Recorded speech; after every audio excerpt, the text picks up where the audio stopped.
சில நேரங்களில் சில தவறுகள் நோக்கமின்றி அரங்கேறி விடுகின்றன.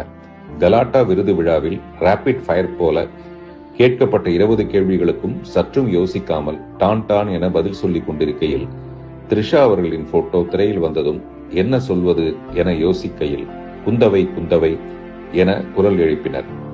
உடனே வார்த்தை ஜாலமாக மட்டுமே குந்தவையை வீட்டிலேயே குந்த வைக்கவும் பிரச்சனை வராமல் இருக்க என கூற அரங்கமே கைதட்டியது. பெரும்பாலும் விஜய் ரசிகர்கள். இறங்கி வந்ததும் நண்பர் ரங்கராஜ் பாண்டே அவர்கள் குந்தவையை தவிர்த்திருக்கலாம் என்றார். உடனே கலாட்டா அருணா அவர்களிடம் அதை வெளியிட வேண்டாம் என கேட்டுக்கொண்டேன்.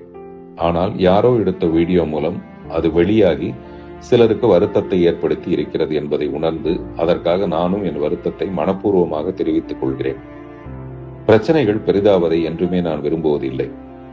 நான் கல்லூரிகளுக்கு செல்லும் போது கூட பெண் சுதந்திரம் பற்றியே பேசுகிறேன். ஆண் பெண் பாகுபாடு ஏதுமின்றி அனைவரும் தேவையற்ற கட்டுப்பாடுகளை விவாகரத்து செய்துவிட்டு சுதந்திரத்தை கைப்பிடித்து சந்தோஷமாக வாழ வேண்டும் என்று நினைப்பவன் நான். எனவே பெண்ணே இப்பிரபஞ்சத்தின் ஆகப்பெரும் ஆக்க சக்தி.